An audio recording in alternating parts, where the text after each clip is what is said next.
I am infected by what I just saw on this stage. I know you saw it.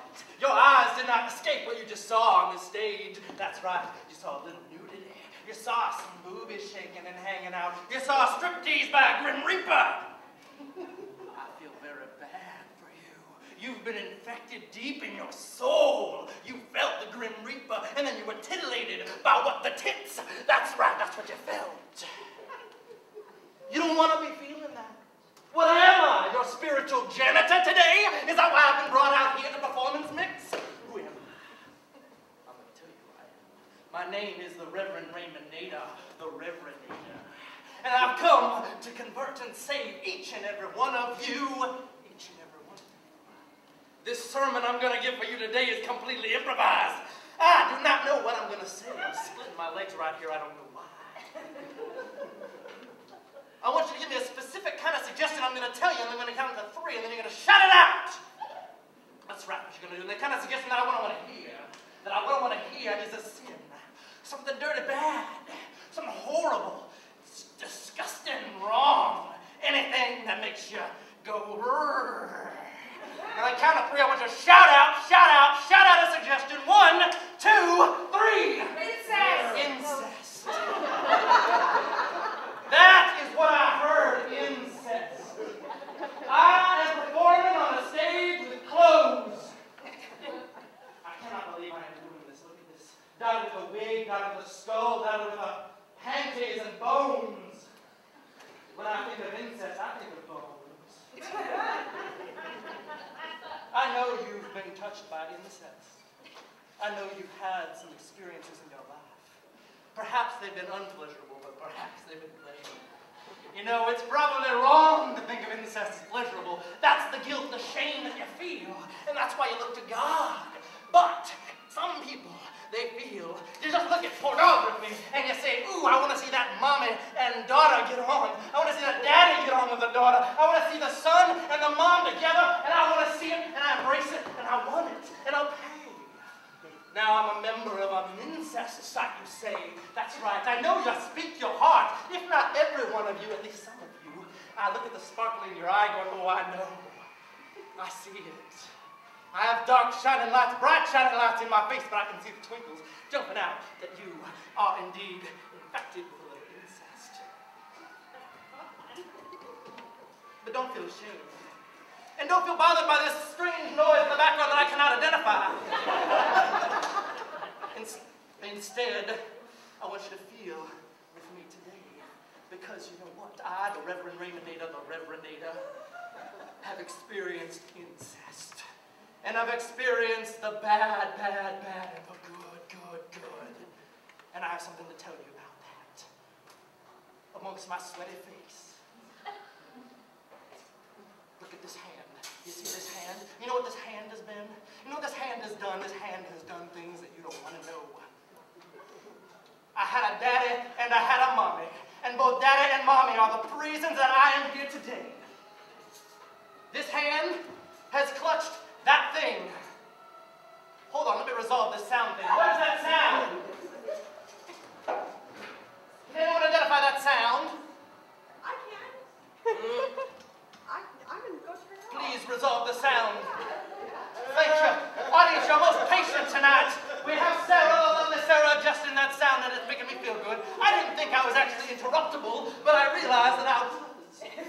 When I'm getting intimate about a story, when I'm talking about my family life, something that might make you feel a little uncomfortable, I realize that I can't talk, but now I can. With the special skills of Sarah dressed in black, we can now celebrate the story of Mommy and Daddy and the Reverend Nader. Mommy was a loving mother.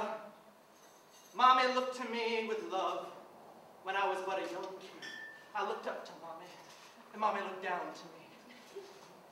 And I looked up to Mommy, and Mommy looked down to me, and I just felt something good. And I felt something loving, and I just wanted to hug her.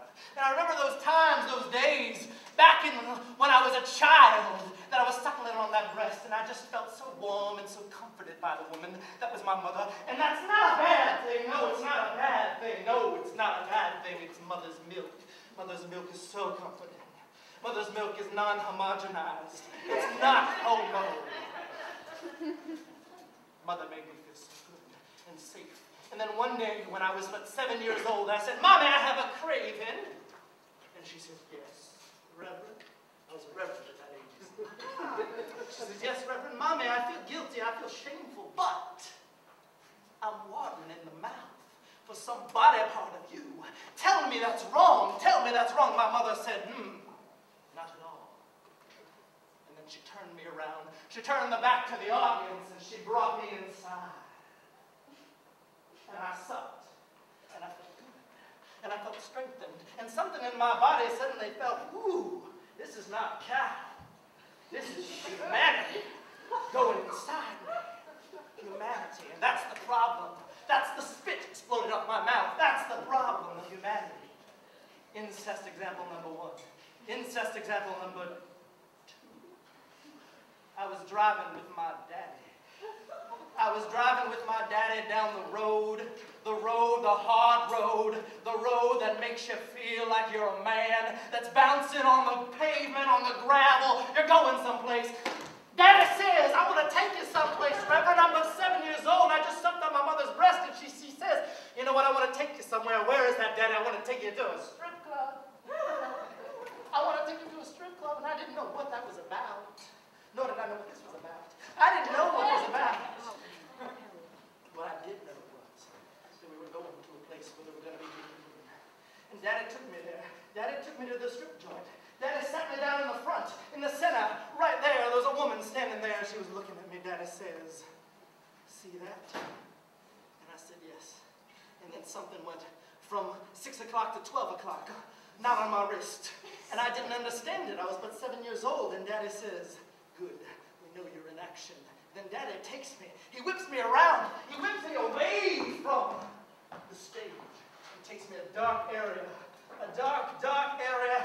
A dark area much as this. And then he says, no, this is not good enough. You need to go to a darker area. So he takes me to a darker area. And you know this dark area right here, he takes me down. He takes me down to a very dark area. My father takes me down here. And he tells me, Reverend, I have something to show you. I have something to make you feel. Reverend, I want you to feel this today. I want you to feel it. And I did. And it was good. You thought I might say it was bad. But no, it was good. Because that's the lesson I have for you. That's the lesson. The lesson was that it was feeling good. Mommy and Daddy reunited that night, and I did not know what to say. My mouth was a claptrap. I was shocked. I felt humanity on one side, humanity on the other side, and they wanted to talk like puppets, but they couldn't. I wouldn't let them. And then suddenly, I felt something in my hand. It was this leather-bound thing that's in my hand right now. I don't know where it came from, but it sprouted in the hand. I asked myself, what is this? I look down. I see it. It says on the side, the Holy Bible. I open it. Look inside. What is this? What does this mean? And I turn to a place, a random place, and it tells me this. So it came to pass when King Jeroboam heard the saying of the man of God who cried out against altar in Bethel, that he stretched out his hand from the altar, saying, arrest him! That was random. My finger was pointed up in the air. What did that pointing up in the air mean? I asked myself, what are you pointing up in the air? And up there was a crack in the ceiling, and there was water dripping down, and I got a stool. Put it up, stood up on the stool. Actually, here's a stool right here. Maybe I can stand on this. I stood up on the stool, and I felt the water dripping down. But I reached up a little higher, and I realized the water was not only dripping down, but it softened the ceiling, and I could push upon the ceiling. I pushed upon the ceiling and squirmed myself upstairs. I made myself up into the second layer. There was water dripping down from the second story. Again, softened into the ceiling. I go into the attic, and I see in the attic the leak is springing from the rooftop. I think you know where this is going. My finger was still pointing up in the air. It was diggling around like so. And I go into the ceiling, the roof, and I go on top of the roof. My finger is erect still. I'm pointing up, and I don't know. I ask myself, finger, what are you telling me? And it twiggles and wiggles and churns and points to the book, and it points back up, and points to the book, and points back up. And I don't know. Now, it's something to do with this thing.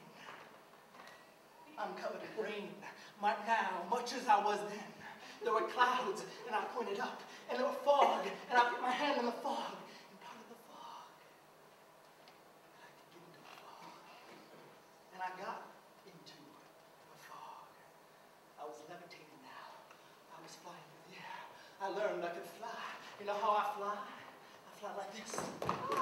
That's how I fly. I fly like that in my dreams, and I fly like that in real life. I was flying through the air. I didn't know what, but my hand kept going back up. And I looked up. Tell me, finger, what is it up there? It pointed to the sun. It blinded me. And it had me look back, and I said, finger, I cannot see you now. And it said, that's good, Reverend, because feeling lives inside you. Do you know what you can feel inside you? Yes, because I am blind now. What is it, finger? You feel that which is beyond the sun. I was suddenly struck. I was awestruck. I was sunstruck. I felt so good inside. I knew what it was that I felt. I felt. Spell it. G-O-D. I could hear G-O-D. Could not see, but could hear G-O-D. And G-O-D says to me, Reverend, what you experienced today with Mommy and with Daddy, something felt pleasurable, but that pleasure, that beauty, that suggestion was not. You should not partake in that. Arrest him.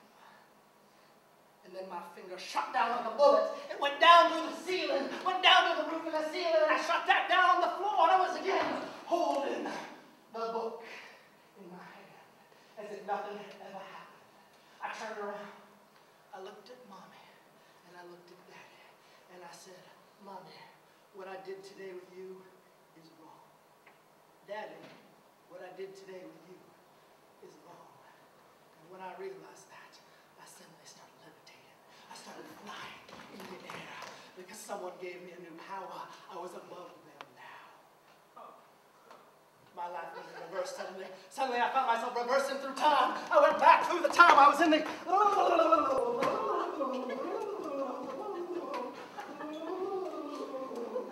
I went back through time, and I got back the incest. No longer was I instigated. No, I was not. I went back to the dark spot when Daddy rejected me. And I said, take me back even farther. I went back farther and farther. Suddenly I found myself in the car, rumbling back down the road, backwards. And then I was in my mom's boobage. And this did not feel good. You ever vomited on your mother? I vomited deep from inside me. Back on my mother. It's not that unusual. Remember, we were babies, we did that. And I was cleft like a nice, glorious palate. I was cleft from the incest. There's something about that G-O-D that gives you guidance. Something about that G-O-D that tells you what's wrong and what's right. And you saw this today on stage and you know what's wrong.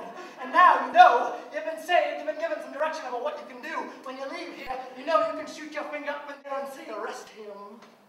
Because that's what I did to Daddy. And I did to my after that experience.